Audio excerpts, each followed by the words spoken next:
الحمدللہ رب العالمین الصلاۃ والسلام علیک محمد صلی اللہ علیہ وآلہ وسلم۔ درس مقصود دنیا والآخرہ، کلاس نمبر 12، زکوٰۃ کے مسائل۔ زکوٰۃ مالی عبادت ہے، ہر عاقل بالغ آزاد مسلمان پر فرض ہے جس کی ملکیت 1 سال تک نصاب کے برابر 7.5 تولے سونا، 52.5 تولے چاندی یا ان کی مالیت کے برابر رقم جس پر 1 سال گزر جائے اور اپنی حاجات ضروریہ سے زیادہ ہو، اور پھر مال کا 40واں حصہ یعنی 2.5% زکوٰۃ کے طور پر ادا کرنا فرض ہے۔ دوبارہ سماعت کر لیں۔ 7.5 تولے سونا، 52.5 تولے چاندی یا ان کی رقم کے برابر مالیت کے برابر رقم جس پر 1 سال گزر جائے اور پھر یہ حاجات ضروریہ سے بھی زیادہ ہو تو 2.5% زکوٰۃ کے طور پر ادا کی جائے گی۔ پھر زمین کی پیداوار پر عشر ہوتا ہے جو واجب ہے۔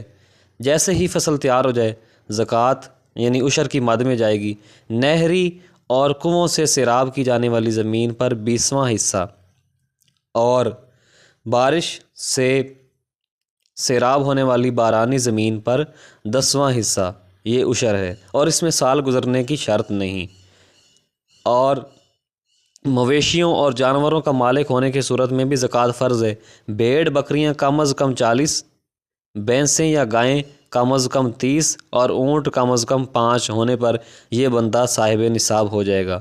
حدیث پاک ہے جو کوئی 4 پائے یعنی اونٹ، گائے، بھینس، بکری وغیرہ رکھتا ہو اور ان کی زکوٰۃ نہ دے تو قیامت کے دن اللہ تعالیٰ ان 4 پایوں کو اس شخص پر مسلط کر دے گا اور وہ اپنی سینگوں سے اسے ماریں گے اور سم اور کھر سے روندیں گے جب تک تمام مخلوق کا حساب و کتاب ہوگا، وہ شخص اس دردناک عذاب میں مبتلا رہے گا۔ مسلم شریف۔ اللہ اکبر۔ اب زکوٰۃ کن لوگوں کو دینی چاہیے؟ نماز اللہ تعالیٰ کا فرض ہے، ادا کرنے کا طریقہ رسول کریم صلی اللہ علیہ وسلم نے بتایا۔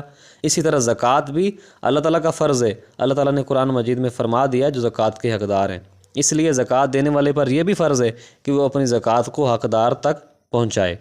اللہ تعالیٰ نے فرمایا انما الصدقات للفقراء والمساکین والعاملین علیہا والمؤلفۃ قلوبہم وفی الرقاب والغارمین وفی سبیل اللہ وابن السبیل فریضۃ من اللہ واللہ علیم حکیم۔ صدقات اور زکوٰۃ ان لوگوں کو دینا چاہیے جو فقراء، مساکین اور زکوٰۃ حاصل کرنے والے اور مؤلفۃ القلوب اور مکاتب اور قرض دار ہیں، اور جو اللہ تعالیٰ کی راہ میں ہیں اور مسافر ہیں۔ یہ حکم اللہ تعالیٰ کی طرف سے واجب کیا ہوا ہے اور اللہ تعالیٰ جاننے والا، حکمت والا ہے۔ سب سے پہلا طبقہ جسے زکوٰۃ کا حکم ہے وہ فقراء اور مساکین ہیں۔ فقیر اسے کہتے ہیں جس کے پاس تھوڑا سا کھانا ہو، اور مساکین وہ ہیں جن کے پاس کچھ بھی نہ ہو۔ دوسرا طبقہ جسے زکوٰۃ دینے کا حکم ہے یہ وہ لوگ ہیں جو زکوٰۃ اکٹھی کرتے ہیں، ان کو عاملین بھی کہتے ہیں۔ تیسرا طبقہ مؤلفۃ القلوب لوگ ہیں۔ چوتھا طبقہ جسے زکوٰۃ کا حکم ہے وہ مکاتب ہیں۔ مکاتب اس غلام کو کہتے ہیں جسے اس کے مالک نے کہا ہو اگر تو اس قدر مجھے دے دے تو آزاد ہے۔ رسول اللہ صلی اللہ علیہ وسلم کی حدیث پاک ہے جو شخص 1 درہم دے کر مکاتب کی گردن چھڑا دے، آزاد کروا دے، اس کو 1 غلام آزاد کرنے کا ثواب عطا کیا جائے گا۔ پانچواں طبقہ جسے زکوٰۃ دینے کا حکم ہے یہ وہ لوگ ہیں جو اللہ تعالیٰ کی راہ میں ہیں۔ بعض علماء اس سے مراد غازی لیتے ہیں کیونکہ وہ اللہ تعالیٰ کی راہ میں جہاد کرنے والے ہیں، اور حدیث مبارکہ ہے جس نے غازی کی مدد کی اگرچہ 1 کوڑا ہی کیوں نہ اسے دیا، پس گویا اس نے 70 مرتبہ خانہ کعبہ کی تعمیر کی۔ سبحان اللہ۔ بعض علماء کرام کے نزدیک یہ وہ لوگ ہیں جو اللہ تعالیٰ کی راہ میں ہیں، وہ علماء اور طالب علم ہیں، اور اگر علماء نہ ہوتے تو جاہل ہلاک ہو جاتے۔ بعض سے مراد قرآن پاک کے قاری اور حافظ ہیں۔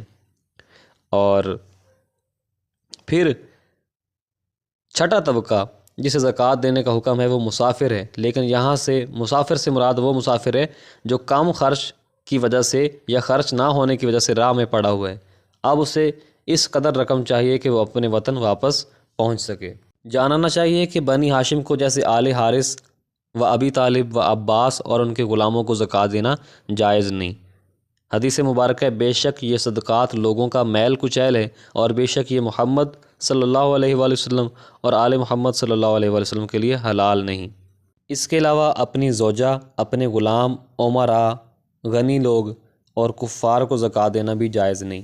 زکوٰۃ کی رقم مسجد میں بھی لگائی نہیں جا سکتی اور نہ ہی زکوٰۃ کے مال سے میت کو کفن دینا چاہیے۔ زکوٰۃ اور آج کل کے بکاری، دین اسلام بھیک مانگنے اور سوال کرنے کی ہمت افزائی نہیں کرتا۔ حدیث مبارکہ ہے، اگر لوگوں کو معلوم ہو جائے کہ بھیک مانگنے میں کیا ہے تو کوئی کسی کے پاس سوال کرنے نہ جائے۔ آج کل اکثر بکاری رسمی بکاری ہیں۔ یہ لوگ فقراء اور مساکین میں شمار نہیں ہوتے۔ ان کا مقصد دولت اکٹھی کرنا ہے۔ ان کے نزدیک بھیک مانگنا بھی ایک کاروبار بن کر رہ گیا ہے۔ آج کل کہ رسمی بکاری بھیک مانگتے وقت لوگوں کو کس قدر ذلیل کرتے ہیں، یہ بات بھی ڈکی چھپی نہیں۔ عزت دار شخص کو اپنی عزت بچانا مشکل ہو جاتا ہے۔ لوگوں کے پیچھے اس طرح پڑ جاتے ہیں جیسے کہ ان سے قرض وصول کرنا ہو۔ یہ رویہ اپنانا بھی فقیر کی صفت نہیں ہے۔ جاننا چاہیے کہ رسول اللہ صلی اللہ علیہ وآلہ وسلم نے سوال نہ کرنے کی تاکید فرمائی اور خاص طور پر اصحاب کو بھی بلا کر اس بارے میں تعلیم دی، اور دین اسلام میں سوال کرنے والے کو ناپسند کیا گیا ہے، لیکن دوسری طرف تحائف دینے کو بہت پسند فرمایا گیا ہے، کیونکہ تحفہ دینے سے محبت پیدا ہوتی ہے اور محبت کی وجہ سے دوسروں کی سلامتی اور خیرخواہی کا جذبہ پیدا ہوتا ہے۔ میری مائیں بہنیں جو سونے چاندی کے زیورات تو بہت شوق سے پہنتی ہیں، لیکن ان کا حق ادا کرنا بھول جاتی ہیں۔ شاید انہیں اس بات کا یقین نہیں کہ یہی زیب و زینت بخشنے والی چیزیں عنقریب ان کے لیے جان و مال کا وبال بن جائیں گی۔